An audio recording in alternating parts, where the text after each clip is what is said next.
Secularism এর বিরুদ্ধে যখন আমরা বলি তখন মানুষ বলে যে এই সেকুলারিজম বললে আপনাদেরকে কট্টরপন্থী বলবে, আপনাদেরকে এই বলবে সেই বলবে যদি সেকুলারিজমের বিরুদ্ধে বলেন।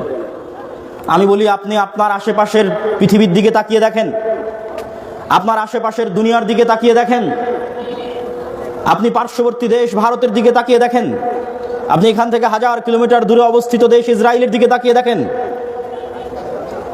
যে ভারত প্রতিষ্ঠিত হয়েছিল সেকুলারিজমের উপর, মাওলানা আবুল কালাম আজাদ, জওহরলাল নেহরু, গান্ধী ভারতকে তৈরি করেছিলেন সেকুলারিজমের উপর।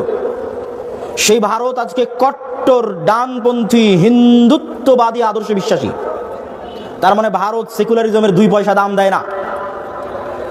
ভারত তার ভ্রান্তির উপরে, তথা আমাদের দৃষ্টিতে এই দিন ভ্রান্ত হওয়ার কোনো লজিকের দরকার নাই, কিন্তু সেই ভ্রান্ত দিনের উপর তারা কট্টর।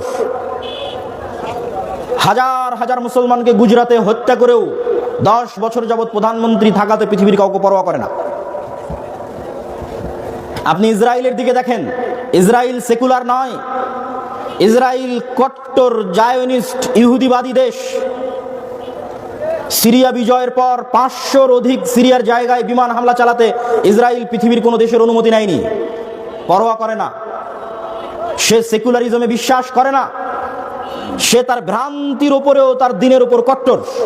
ভারতের দম আছে তাই ভারত তার ভ্রান্তির উপরেও হিন্দুত্ববাদীর উপর টিকে আছে। তুমি মুসলমান কাপুরুষ, তাই তোমার দেশে ইসলাম বাস্তবায়ন করতে পারবে।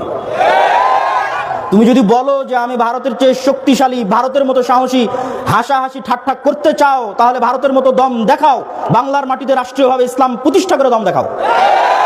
মিনমিন করে মিউ মিউ করে সেকুলারিজমের বুলি আওড়াও, আর তোমার চারিপাশে কট্টর হিন্দুত্ববাদীদের ঘিরে আছে।